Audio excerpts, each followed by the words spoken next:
ราชวรวิหารโดยความโดยการอุปถัมภ์ของมูลนิธิพระบรมธาตุดอยสุเทพได้รับการสนับสนุนจากพระเดชพระคุณหลวงพ่อธรรมเสนาบดีเจ้าคณะภาค7เจ้ารามาธิปติวัดพระธาตุดอยสุเทพราชวรวิหารและขออนุโมทนาบุญกับพวกผู้บรรพตามมุงพรมที่มีจิตใจมุ่งมั่นในการนิมนต์พระสงฆ์องค์พระเจ้าแต่พระอำเภอก็ได้บรรยายธรรมเพื่อเป็นกู้เป็นกิมเผยแผ่พระพุทธศาสนาและขอบคุณในความเมตตาธรรมท่านพระอาจารย์พระมหาประสิทธิ์ประสาธิโกวันนี้โยมพ่อโยมแม่มันเกิดเหตุการณ์หลายอย่างเพราะว่า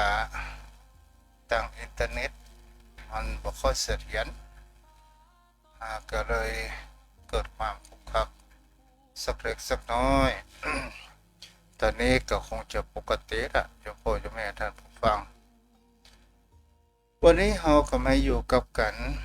ในวันที่เรารอคอยก็คือวันที่16บางคนบางท่านก็คงจะมีความหวังบางคนบางท่านก็คงจะมีความเฉยๆมันก็เป็นสิ่งที่บุคคลเหล่านั้นถ้าเราเก็บพิจารณาดูกันมันก็เป็นสิ่งที่เป็นคู่วิถีชีวิตของคนเฮาเราโยมพ่อโยมแม่แต่คนบดีที่จะหวังมากก็จะทุกข์มากบ่หวังก็บ่ทุกข์เราโยมพ่อโยมแม่เอาละวันนี้เรามาอยู่หลักธรรมที่ทางโลกมองว่าความเห็นแก่ตัวแต่ถ้าว่าทางธรรมก็คือความไม่เห็นความจริงหรือว่าความมองผิดหมายถึงเขาว่ามองอนัตตาว่าเป็นอัตตาว่ามีตัวตนความเห็นแก่ตัวทางธรรมก็คือเป็นสิ่งที่เราจะเห็นได้ว่ามีความที่จูประเภทบัวสีเหล่าก็คือเป็นประเภทในคนก็ว่าปฐปรมะที่ไม่ยอมรับฟังถ้าเรามาอู้ถึงทางโลกที่มีผู้คนทั้งหลายได้ครูบาอาจารย์ได้เขียนมาไว้และได้เอามาศึกษากันโยมพ่อโยมแม่เพราะว่ามีอยู่10ลักษณะของคนเห็นแก่ตัวโยมพ่อโยมแม่ท่านผู้ฟังทั้งหลายถ้าไผมานี้มีในสิ่งที่10ลักษณะนี้ก็มันเบาบางลงไปเด้อเนาะก็เป็นสิ่งที่ผู้คนเหล่านั้นก็มาสนใจว่า10ลักษณะของบุคคลที่มีความเห็นแก่ตัวประการแรกก็คือชอบเอาประโยชน์เข้าตัวประการที่2บอกคำนึงถึงความรู้สึกของผู้อื่นประการที่3ว่าชอบมีการแบ่งปันไม่ชอบแบ่งปัน4ก็คือมองทุกอย่างเป็นการแข่งขัน5ปฏิเสธความคิดปฏิเสธความผิดพลาดของตัวเอง6แสวงหาประโยชน์จากความสัมพันธ์7ก็คือไม่ฟังความคิดเห็นของผู้อื่น8ไม่มีความรับผิดชอบต่อ ไม่มีความรับผิดชอบต่อส่วนรวม 9. ใช้คนอื่นเป็นเครื่องมือ 10. ไม่ยอมรับความช่วยเหลือจากคนอื่นที่ไม่มีประโยชน์แก่ตัวเองโยมพ่อโยมแม่ท่านผู้ฟังทั้งหลายในสิ่งเหล่านี้นี่เป็นสิ่งที่บุคคลเหล่านั้นเราก็จะเห็นได้ว่าสังคมโลกใบนี้สังคมแห่งความเป็นมนุษย์ของบุคคลเราที่เราเกิดแก่ร่วมตายกันนี้เป็นสิ่งที่เราจะเห็นได้ว่าความเห็นแก่ตัวบุคคลเหล่านั้นส่วนใหญ่นั้นจะมากจะน้อยมันก็ขึ้นอยู่ที่ในวิถีชีวิตของคนแต่ละบุคคลแต่ความเห็นแก่ตัวนี้มันเป็นตัวก่อให้เกิดแห่งความวุ่นวายเป็นตัวก่อให้เกิดแห่งความขุ่นเคืองเป็นตัวก่อให้เกิดแห่งความร้าวฉานในสังคมต่างๆโยมพ่อโยมแม่เฮาก็ลองดูและพิจารณากันไปว่าสังคมในชุมชนก็ตามสังคมอย่างเรียกว่าสังคมก็หมายถึงเขาว่าบุคคลเฮาเนี่ยตั้งแต่2 คนขึ้นไปก็เรียกว่าสังคมแล้วโยมพ่อโยมแม่และเฮาก็เป็นสิ่งที่เฮาจะเห็นได้ว่าความอยู่ด้วยกันและความเป็นพี่เป็นน้องความผูกพันกันถึงคนเฮานั้นจะเกิดมาจากพ่อเดียวแม่เดียวกันก็ตามแต่มีวิถีชีวิตและมีความคิดนั้นแตกต่างกันบางคนก็มีจิตใจที่มีความเมตตามันมีความเห็นแก่ตัวมากมายบางคนก็มีความเห็นแก่ตัวจะเอาประโยชน์แต่ส่วนตนตัวของตัวเองอย่างเช่นโยมพ่อโยมแม่ถ้าว่าพ่อแม่นั้นมีทรัพย์สินมรดกที่จะทายมอบหมายนั้นถ้าผู้คนเฮานั้นมีพี่มีน้องมีหลายบางครั้งบางคราวบุคคลเฮานั้นจะโลภเอาของพี่ของน้องด้วยความเห็นคำว่าเห็นแก่ตัวแท้ที่จริงแล้วความเห็นแก่ตัวนี่เป็นตัวทำให้เรานั้นขาดญาติมิตรขาดคนนับถือต่างๆนานานั้นเกิดขึ้นได้ถ้าเราพูดทางภาษาทางธรรมหมายถึงเขาว่าบุคคลผู้มีแห่งความศรัทธาบุคคลผู้มีแห่งเขาว่าจาคะบุคคลที่มีมิจฉาทิฏฐิก็คือมีความมีศรัทธาในพระธรรมคำสอนในรักกฎเกณฑ์ในคำสอนขององค์สมเด็จพระสัมมาสัมพุทธเจ้าก็ตามในรักธรรมคำสอนกฎหมายบ้านเมืองหรือเป็นสิ่งที่เรารวมกันนั้นนี่แหละศรัทธาญาติโยมทั้งหลายคนเรานั้นถ้าเอาสังคมในกระตามที่มีความเห็นแก่ตัวมากๆเกินไปเราก็พอในยุคปัจจุบันก็ตามนะโยมพ่อโยมแม่ถ้าเราเปรียบเทียบระหว่างยุคโยมพ่อโยมแม่เขาและมายุคตนตัวของอาตมาภาพและมายุคของยุคสมัยนี้เราก็จะเห็นได้ว่าคนที่มีความเห็นแก่ตัวก็คือในยุคนี้นะมีความเห็นแก่ตัวมากเกินไปหมายถึงเขาว่าในยุคแต่ก่อนนั้นไม่ใช่ว่ามันมีแต่มันมีน้อยเพราะว่ามีศีลธรรมนั้นเข้มแข็งมากมายคนที่มามีความเห็นแก่ตัวหมายถึงบุคคลเช่นไรหมายถึงเขาว่าบุคคลผู้มีน้ำจิตน้ำใจ บุคคลที่มีแห่งความพรหมวิหารธรรมก็คือเมตตาเอื้อเฟื้อเผื่อแผ่มีความกรุณาสงสารมีความยินดีบุคคลอื่นที่ได้ดีและวางจิตใจนั้นเป็นกลางๆนั้นก็คืออุเบกขาบ่เข้าฝ่ายใดฝ่ายหนึ่งแต่ในสังคมปัจจุบันเราจะเห็นได้ว่ามีแต่แห่งความเห็นแก่ตัวกันอย่างเช่นบางคนจะเอาโลกใบนี้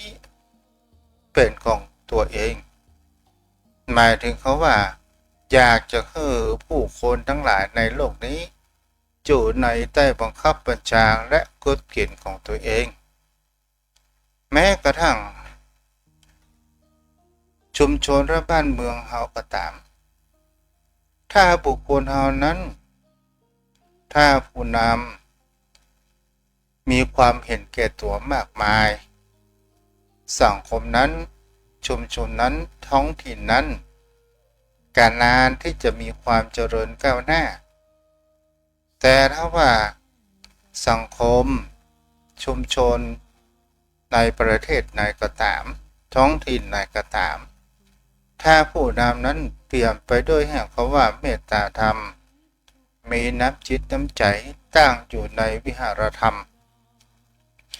สังคมนั้นท้องถิ่นนั้นประเทศนั้นหมู่บ้านนั้นก็จะมีแต่ความเจริญรุ่งเรืองถึงประเทศจะมามีวัตถุสิ่งของหรือว่าจะมามีอะไรอย่างนักแต่ก็อยู่ด้วยแห่งคำว่าพลังอันมีแห่งคำว่ากำลังอกกำลังใจพลังนั้นเกิดขึ้นสิ่งที่เป็นลักษณะของบุคคลประเภทแรกเนี่ยยอมพ่อยอมแพ้เฮาก็จะเห็นว่าชอบเอาประโยชน์เข้าตัวหมายถึงเขาว่าเป็นบุคคลที่มีแห่งการอู้การจาการอะไรอย่างเอาดีเข้าใส่ตัวเอาชั่วนั้นให้บุคคลอื่นมันก็เป็นสิ่งที่คนเรานั้นจะเห็นได้ว่าถ้าอย่างกระทำกระทำลงไปแล้วมันมีประโยชน์ที่จะ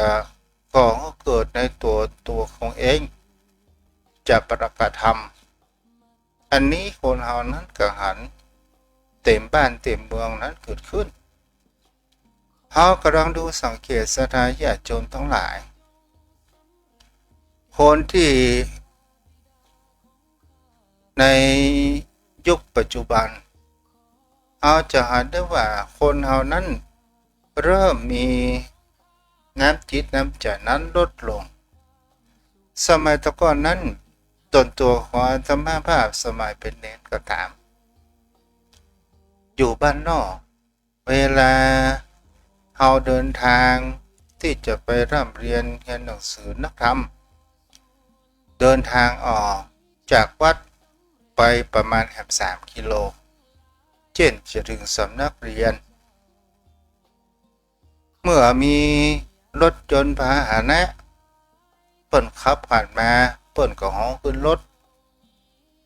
แต่ในยุคปัจจุบันสถานญาติโยมทั้งหลายคนที่จะฮ้องขึ้นรถเนี่ยมันก็หายากและก็เป็นสิ่งที่เราจะเห็นได้ว่าเริ่มเอาถ้าเป็นรถเครื่องก็จะเอาซ้ายเอาหยังใส่ใส่ทั้งหลังเพราะหยังเพราะหัวเปิ่นเอิ้นว่าขอไปตุยละอันนี้เฮาก็หันถ้าสมัยตะก่อนนี่มันมีความปฏิเสธจะไปบ้านเหนือบ้านใต้กันแม่พี่น้องเขาว่ากันไป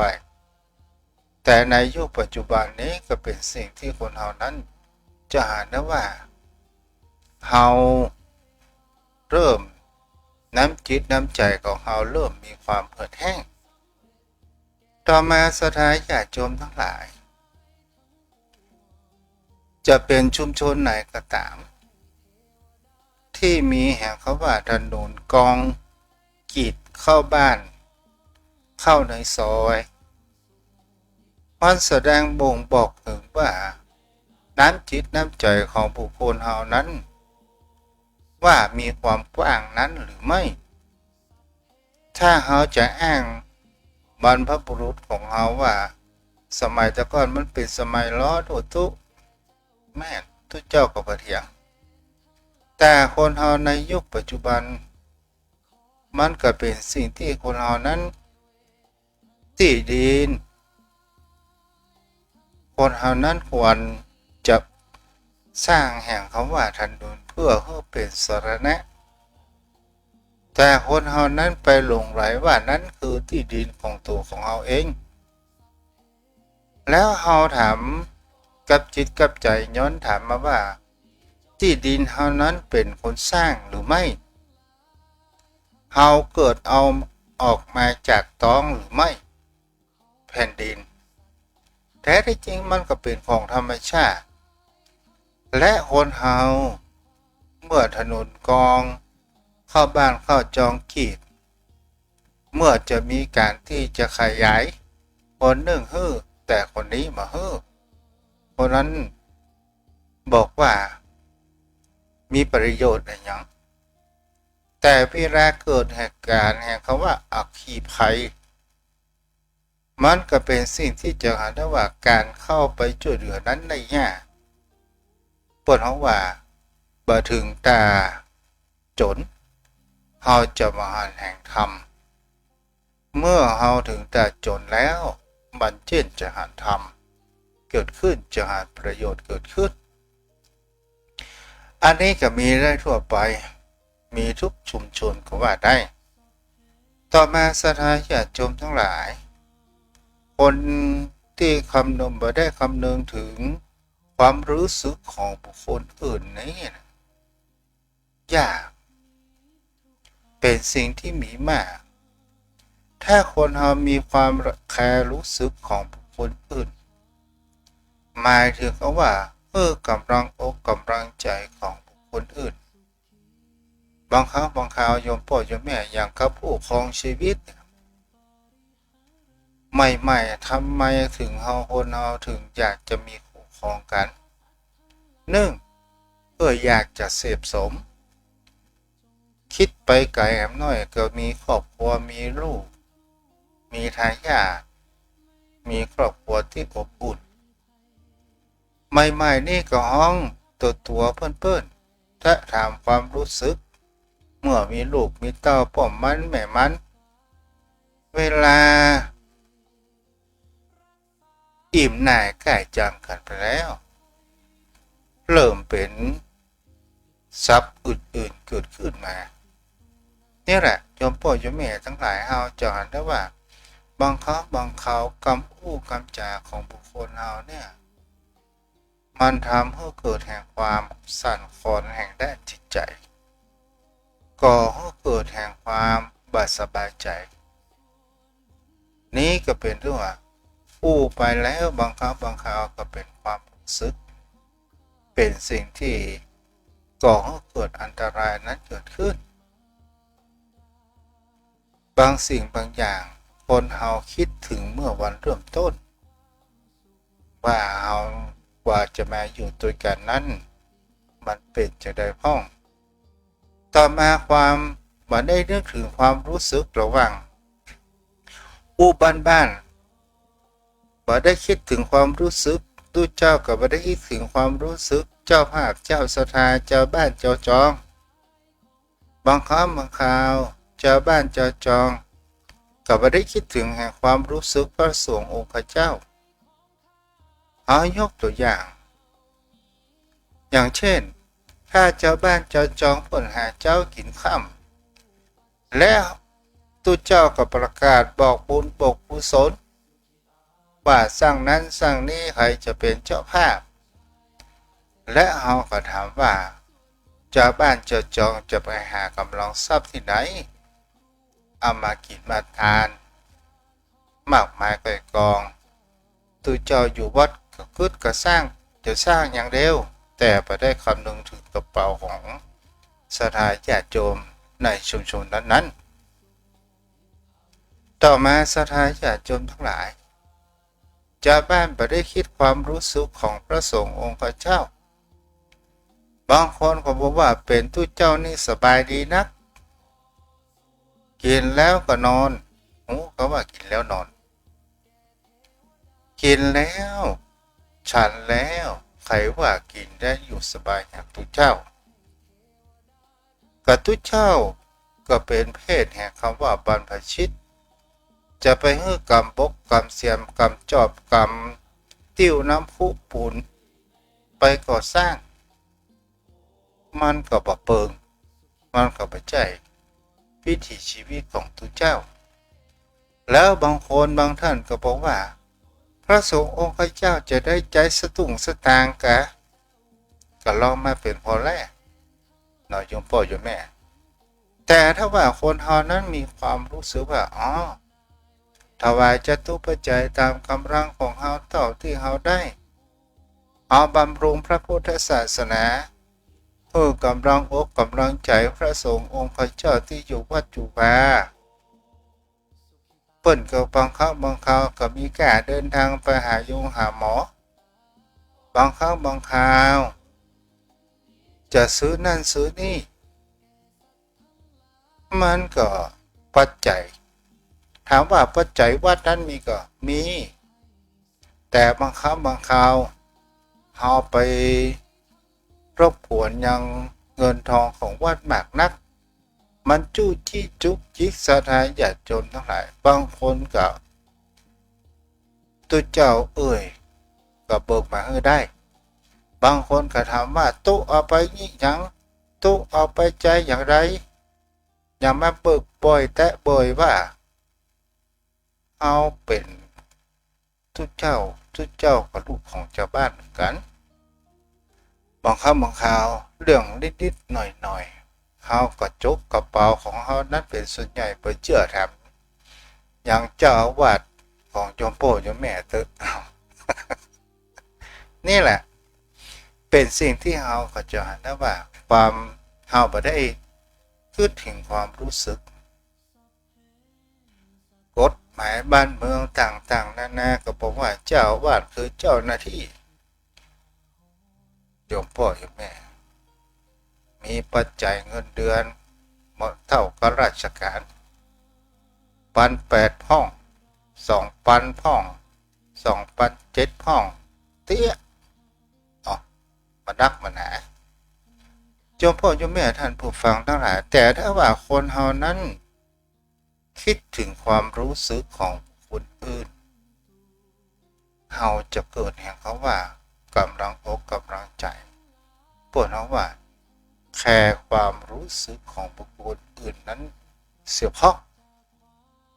ถ้าเฮาบ่แคร์ความรู้สึกเอาใจของตัวเองเป็นใหญ่นั้นเป็นเพราะว่าเป็นคนที่มีแห่งเขาว่าอัตตาก็หมายถึงเขาว่ากูพอใจสิอย่างนี้เป็นต้นนี่ก็คือเป็นอยู่จะเป็นผู้นำหรือจะเป็นภายก็ตามมันถามว่ามันก็จะมามีพวกพ้องและก็จะมามีคนคบ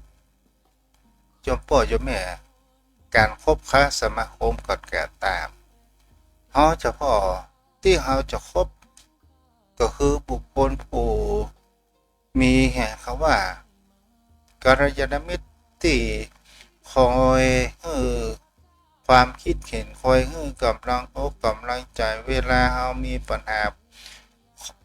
คอยแก้ปัญหาและประซ้ำเติมเมื่อเขาผิดพลาดนี่แหละเป็นสิ่งที่คนเรานั้นชอบค้นคว้าใฝ่หา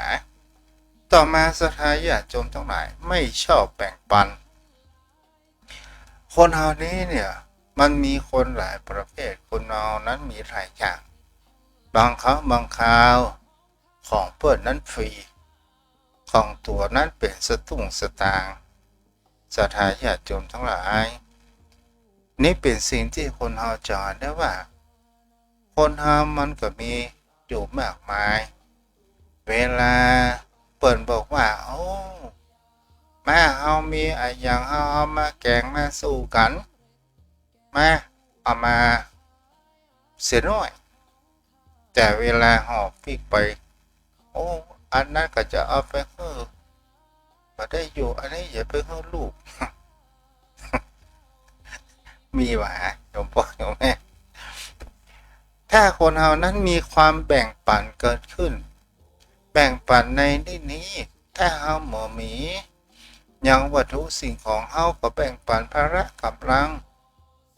ช่วยเหลือเมื่อเฮามีความแบ่งปันแล้วถามว่าเมื่อเปิ้นเมื่อเฮามีการมีงานเปิ้นก็จะมาแบ่งปันและช่วยเหลือของเฮานั้นเกิดขึ้นนี่แหละโยมพ่อโยมแม่ก็เป็นสิ่งที่บุคคลเฮานั้น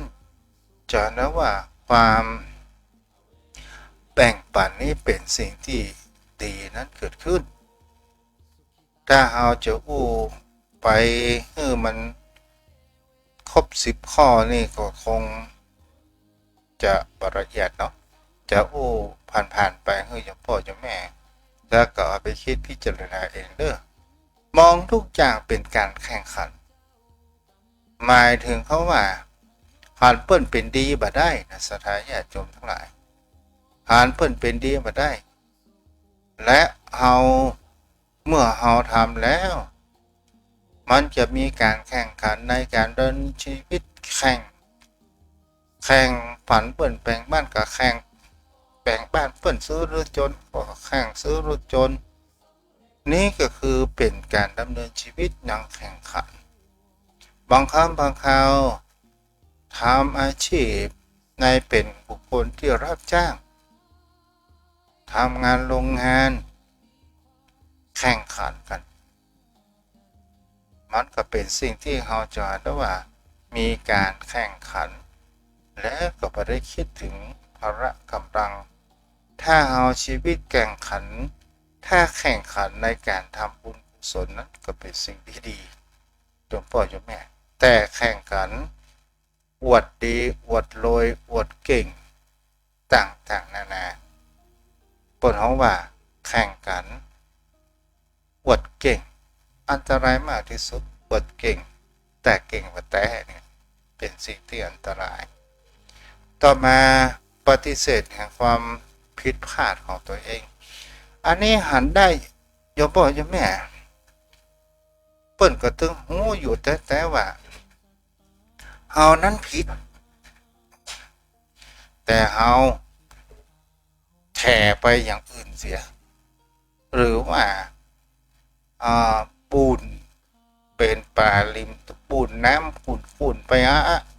มุดใต้มุดเหนือไปต่างๆนานาเปิ้นว่าหันสู่เขาไปตัวอีนั้นนะแล้วไม่ยอมรับผิดก็บอกว่า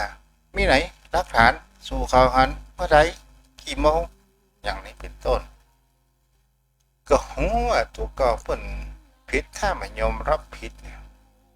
ถ้าประจนแต้มไม่ยอมรับผิดอย่างนี้เป็นต้นนี่คือลักษณะของบุคคลเห็นแก่ตัวต่อมาก็คือรับฟังความคิดเห็นของบุคคลอื่นอันนี้มีมากสถาญาติโยมทั้งหลายมีนักรับฟังความคิดเห็นบุคคลอื่นตุเจ้าบอกกล่าวก็บอกว่าตุเจ้าเตะสอนสั่งถ้าจะอู้กันอย่างใดพ่อแม่เดือดพ่อแม่สอนก็ว่าพ่อแม่เดือดด่ามาฮัก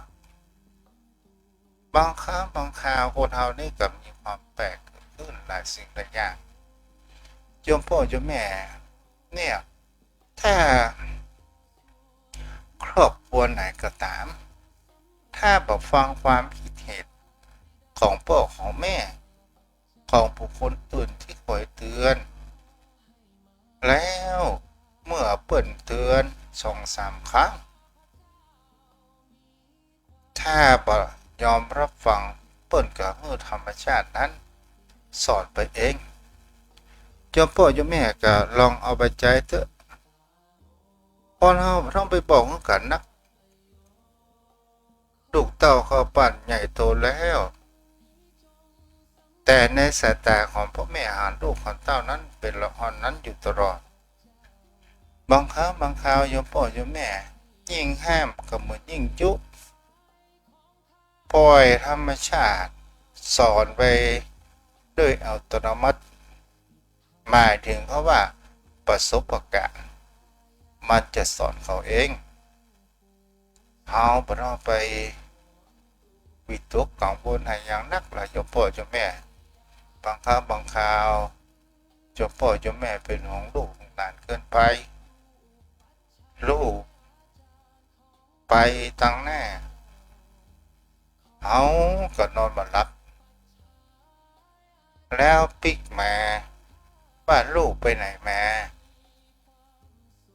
แม่รอลูกอยู่แม่ยังไม่ได้รับเตื้อลูกก็ย่อมย้อนสอนไปว่าก็ถึงเวลารับก็ย่อมรับเป็นห่วงอะไรยังเนี่ยโอ้ใจห้อยละเหี่ยขนาดสดาญาติโยมทั้งหลายถ้าโดนย้อนสอนนะ ต่อมาสถานญาติโยมทั้งหลายแสวงหาประโยชน์จากความสัมพันธ์อันนี้ก็คือเป็นสิ่งที่ตั้งการธุรกิจต่างๆนานาแบบฟังความคิดเห็นคนอื่นบ่มีแห่งความรับผิดชอบส่วนรวมหมายถึงเพราะว่าอย่างครอบครัวนะโยมพ่อโยมแม่ครัวของสมาคมแต่ละชุมชนแต่ละหมู่บ้านเขาคงจะมีผู้ที่เหมือนกันหรือว่าบางที่เพิ่นก็ดีที่ปีคนเก่งคนที่ดูแลครัวอันนี้วิธีประสบการณ์จากเจ้าโดยตรงแต่ก่อนนี่เพิ่นบอกว่ายืมหัววัดยืมถ้วยวัดยืมเต็นท์วัดยืมเก้าอี้ที่วัดมันจะเป็นสิ่งที่เราจะเห็นว่าแล้วคนเรานี่มีอยู่แปลกอยู่อย่างหนึ่งไอ้อย่างบดีนั้นก็โยนให้วัดเมื่อเวลามีการมีงานศพงานสร้างงานแต่งงานอะไรอย่างก็ตามก็มายืมหัวที่วัดไอ้คนดีนั่นมันไม่เอาแต่ไอ้คนส่งก็คือไอ้คนที่เมาแล้วนะมาส่งคนยืมแฝงคนคนส่งของคนนึงทีนี้เอาแก้วตาดาวอย่างใสอย่างดีขาไปขาปิกมาเอาแก้วกระทิงแดงกะ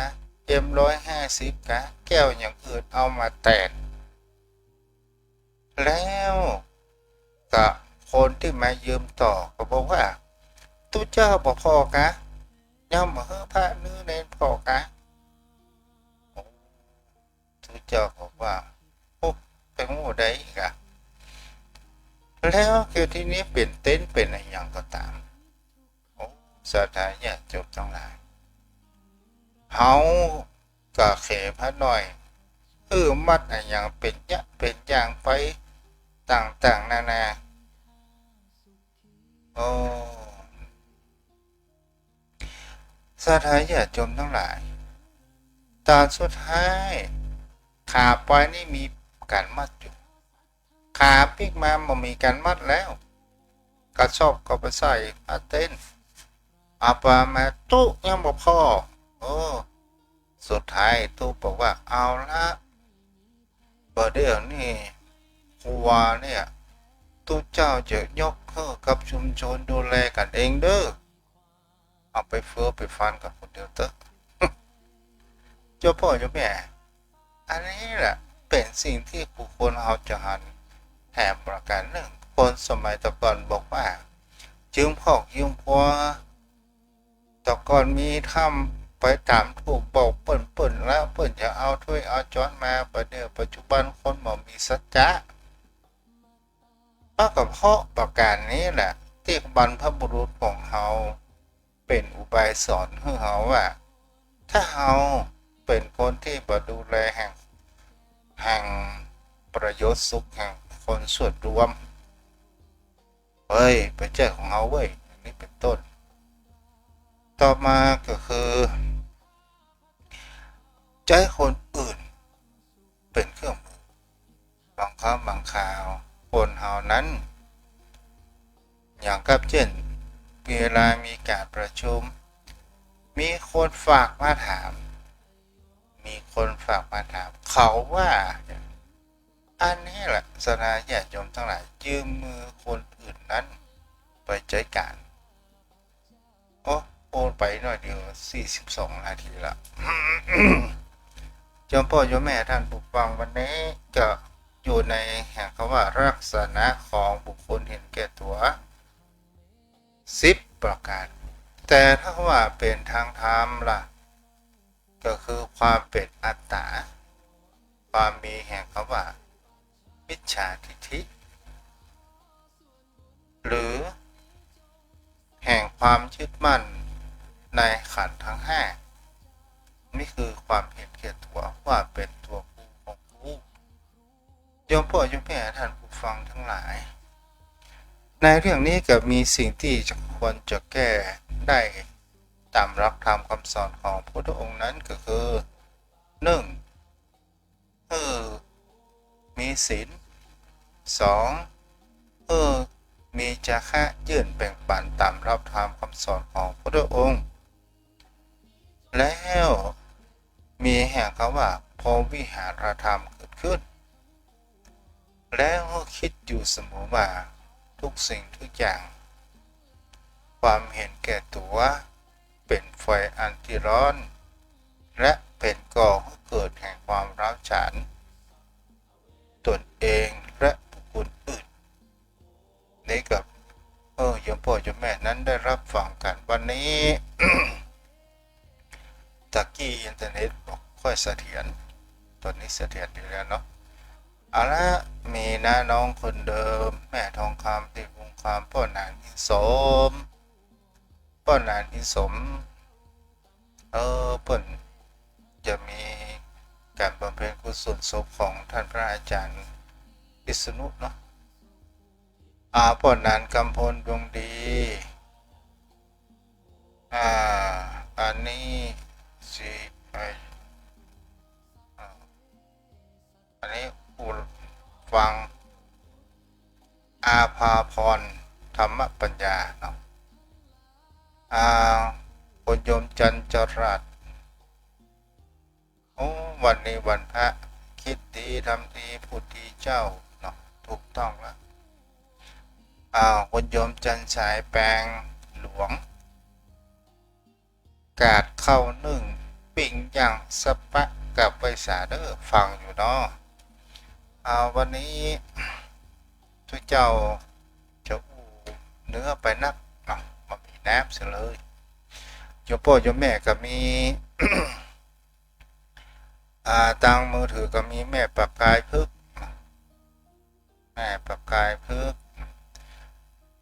ก็วันนี้ทิ้งท้ายไปด้วยแห่งคำว่านิทาน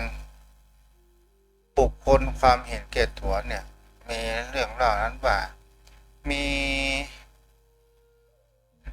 ครอบครัวทั้งครอบครัวหนึ่งสถานญาติโยมทั้งหลายในชุมชนนั้นเนี่ยมีครอบครัวนี้เป็นครอบครัวที่มีความเห็นแก่ตัวเป็นบุคคลที่มันมีความยื่นแบ่งปันให้กับใครเป็นคนที่เปิดห้องว่าของตัวเองเป็นสตุ้งสตางค์ของคนอื่นนั้นเป็นของฟรีวันหนึ่งนั้นพ่อจายกับเป็นยิงหมายถึงเขาว่าผัวกับเมียไปทอดแห่สถานญาติโยมทั้งหลายบังเอิญนายแม่น้ำน่ะ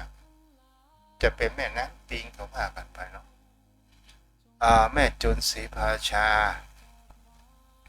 ทีนี้ผัวเนี่ยไปหันและตอดแห่ลงไปสถานญาติโยมทั้งหลายทีนี้หันนะว่าป่าติดนักกระแลและทีนี้ได้ป่าตัวใหญ่ตัวป่าดิ้นปุ่ม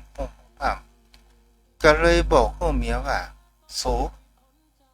ถ้าข้าจะเอาป่าไปบ้านเนี่ยมันก็ต้องคนข้างบ้านต่างๆนานาคนแวดล้อมปีน้องสูเขาก็ตามกันเดียวจะมาส่วนแบ่งขอหันตัวนี่ตัวกันเดียวจะไปเหลือเอาไว้อีกละแล้วก็เมียเขาว่าแลกสู่เขาจริงอย่างไรสู่เขาไปตะกนไปผิดไปเถียงสร้างหัวหลอกก็คือหมายถึงเขาว่าเปิดมาหูอีโนอีเน่ยังด่าเปิดด่านี่ไปหรือไปเถยต่างๆนานาเพื่อที่จะเบี่ยงเบนแห่งความสนใจหัวเอาป่ามาแล้วเขาจะมาลูก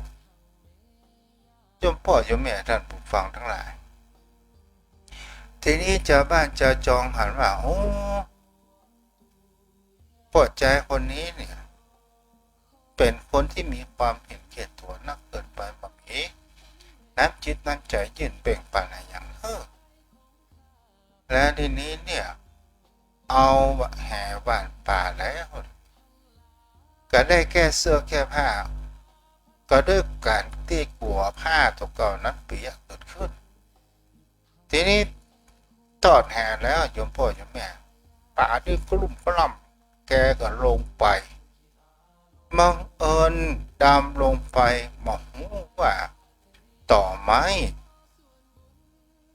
มีอยู่ใต้น้ำดำลงไปบ่พอทิศพอทางอะไรอย่างไปไม้กับตามตาสดาญาติโยมทั้งหลายตามตาที่นี้กับตากับเจ็บที่ตาเจ็บปลาเปือมาเอาแล้วขึ้นบกมาโปรยตัวลำกาบสดาญาติโยมทั้งหลายเตียวเข้าไปยังซอยบ้านของตัวเองเพราะว่าช่วยกรรมทีนี้แหละก็มามีภัยที่จะสนใจสักอย่างเพราะว่าความเห็นแก่ตัวนี่เองเอาละโยมพ่อโยมแม่ท่านผู้ฟังเวลาพอมีเล็กน้อย อุกปนันสักกรรมเนาะโยมพ่อโยมแม่ท่านผู้ฟังอนุโมทนาแม่ครูธัญญาแม่ครูคนงามที่ได้ร่วมทำบุญเป็นเจ้าภาพค่าอินเทอร์เน็ต200บุญญาบารมีเนาะใครจะร่วมทำบุญโดยก็ตามใจเด้อโยมพ่อโยมแม่ไว้ใจค่าอินเทอร์เน็ตเนาะ0631639950กันเดียวกันเด้อเดี๋ยวเขาอุกพจน์หนานสกรรมแม่จันแก้วเนาะเอาพจน์หนานมาแล้วเนาะได้ไป3 เมตตาบารมีธรรมท่านพระพุทธเจ้าด้วยความเคารพสุขยิ่งครับท่านเจ้าครับวันนี้สัก3-5 นาทีเอาหายความระลึกถึงกันเพื่อให้เกิดความปิติเบิกบานนะครับท่านเจ้าวันนี้อู้ถึงความเห็นแก่ตัวปะนั้นท่านพระพุทธเจ้ามนุษย์เรานี่นะจิตใจมันจะเป็นอย่างนั้นนะนอกจากว่าถูกคัดเกลา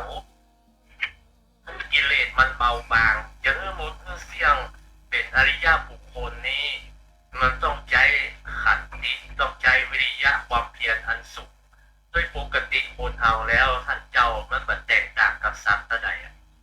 เอามานึกถึงสภาพสัตว์ท่านพระพุทธเจ้าไม่ได้ว่าเอามนุษย์คนเอาไปเปรียบเทียบนั่นนะเพราะว่าเปิ้ลว่าตัวนะสัตว์เนี่ยเอาอย่างที่มันกินกล่องไว้น่ะมันจะกินจนมดมันก็ตึงแบบเสี่ยงแล้วเอาไปแหม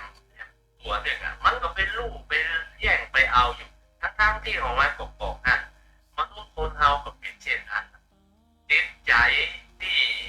บาละออกว่างซึ่งความโลภความโกรธความหลงว่าได้คัดเกลาให้มันเบาบาง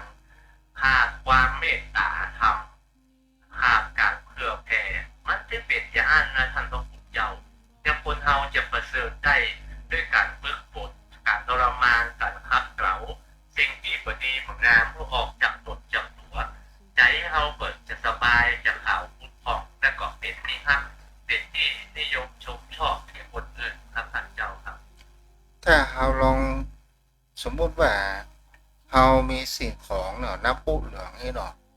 เปิดมาช่วยกันช่วยงาน10 คนแต่น้ำพุเหลืองมีอยู่เท่าแก่นี่เนาะ ไม่ทราบครับ ไอคนใดคนหนึ่งบัดได้ และทีนี้เนี่ย มีคนที่บัดได้ว่าเอาไปสำคัญเนี่ย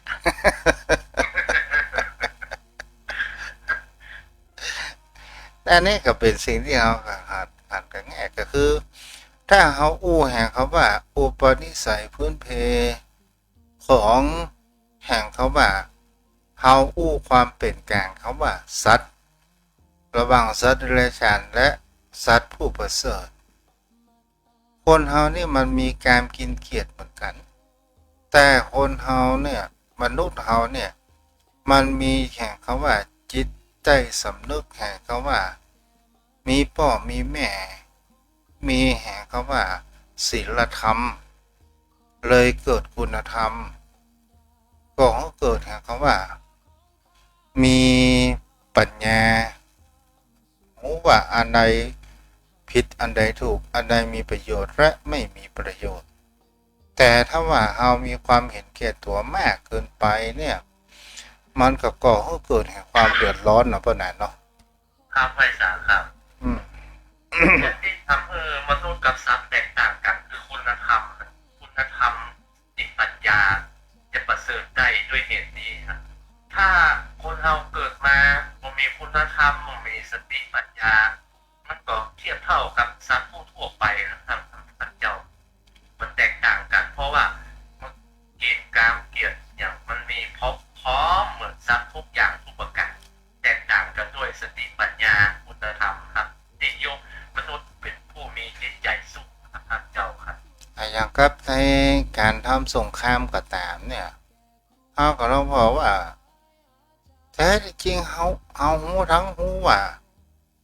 ระเบิดปรมาณูทำลายล้างสูง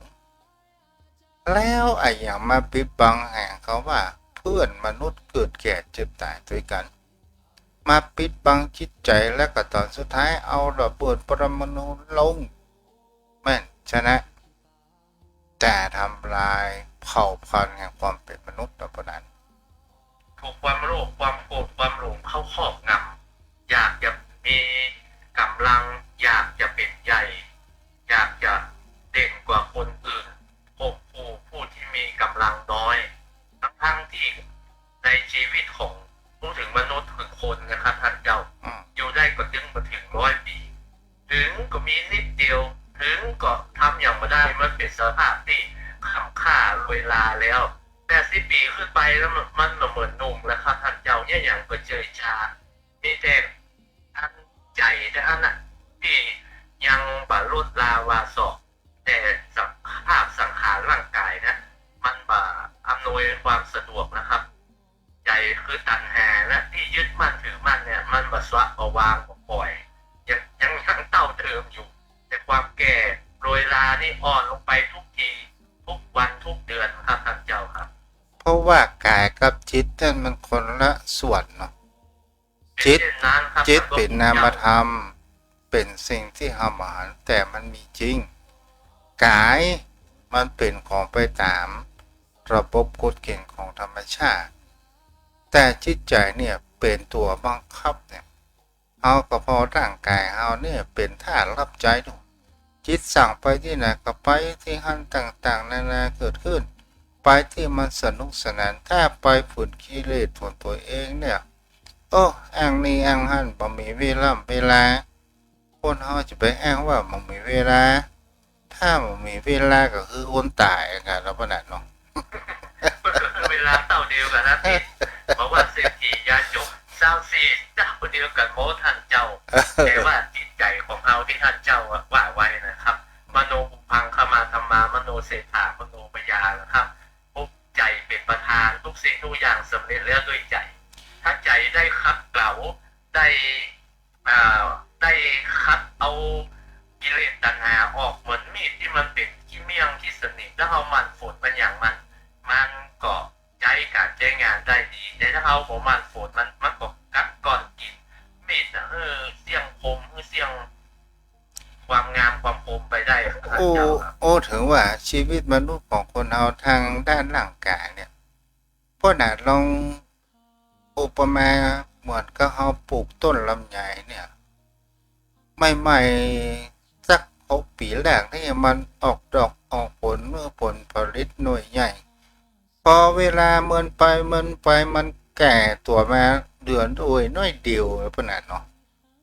เป็นเช่นนั้นด้วยความสัจจะจริงคนเฮาก็เหมือนกันท่านเจ้ามันก็แตกต่างกันเลยครับสรรพสิ่งทั้งหลายคนเฮาเมื่ออยู่ปฐมวัย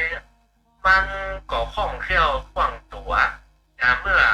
อยู่กลางคนสติปัญญาอย่างก็ดีเมื่อเข้าแก่ชราไปมันก็ลุยลา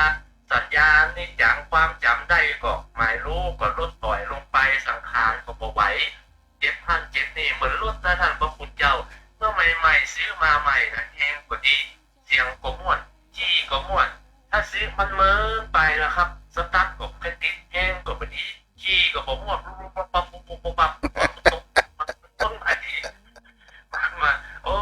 มันมาแตกต่างอย่างกับคนล้อท่านเจ้าที่คนเฮาอ่ะโอ้ยเดียวก็ยากคล้องแข่งตัวเก่าพ่อแม่ว่าถ้าสุดเท่าก่อนสู่จะรู้ว่ามันเป็นจะใดแล้วเดี๋ยวสู่บัดเข้าเตื้อมันมาอ่านสัจธรรมเตื้อธรรมชาติมันสอนมันไปเองครับท่านเจ้าครับเจ้าเอาแล้วนะพวกนั้นเนาะลำไปครแล้วับกราบไหว้สาเป็นทางท่านเจ้านะครับด้วยท่านทำคำสอนด้วยเป็นคติทางอ่อนสอนจิตสอนใจของญาติธรรมที่ได้ฟังธรรมในวันนี้ก็เหมือนกับเราได้ศึกษาพร้อมๆกันด้วยคำเก่ากิเลสที่มันออกจากตนจากตัวของเรามาก็เหมือนกับคนเลี้ยงงัวแล้วท่านเจ้าเนาะถ้าเราเลี้ยงงัวเราไม่ใช่เจ้าของงัวเราก็ไม่ได้กินน้ำนมมันแต่เรามีธรรมะเราเป็นเจ้าของธรรมะแล้วเรานำมาปฏิบัติเราเป็นที่เจ้าของงัวได้กินจึงน้ำนมมันตัวนะครับท่านเจ้าขอขอบคุณกับท่านญาติธรรมทุกท่านนะครับที่เรามุ่งธรรมะเหมือนกันเรามีจิตใจไปทางเดียวกันเข้าอกเข้าใจกันนะครับขอความสุขความเจริญจงมีทุกท่านทุกคนนะครับสวัสดีครับขอบพระคุณครับเจ้าอนุโมทนาเด้อปะนั้นวันนี้ผู้ติดตามคนหนึ่งก็คือ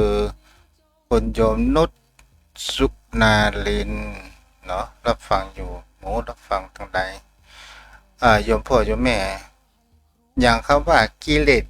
ที่เฮาว่ากิเลสอะไรอย่างคือกิเลสมันเป็นภาษาบาลีถ้าเฮาอู้ตามภาษาบ้านเฮาก็คือสิ่งที่มันทำให้จิตใจขุ่นมัวน่ะมันมีอย่างก็โคตรโลภโกรธหลงอิจฉาริษยาต่างๆนานาเนี่ยอันเนี้ยเพราะว่ากิเลสเนาะเครื่องที่มันทำให้ซ่อมหมองเอาละโยมพ่อโยมแม่เวลาหมดพอดีเด้อวันพวกก็มาฟังกันใหม่เนาะขออนุโมทนาโยมพ่อโยมแม่ท่านผู้ฟังทั้งโทรมาและไม่ได้โทรมาส่วนมากไม่ได้โทรมาขอมีสุขภาพร่างกายแข็งแรงหาญธรรมอย่างองค์สมเด็จพระสัมมาสัมพุทธเจ้าเหมือนกันทุกท่านทุกคนอายุวโนสุขังพลัง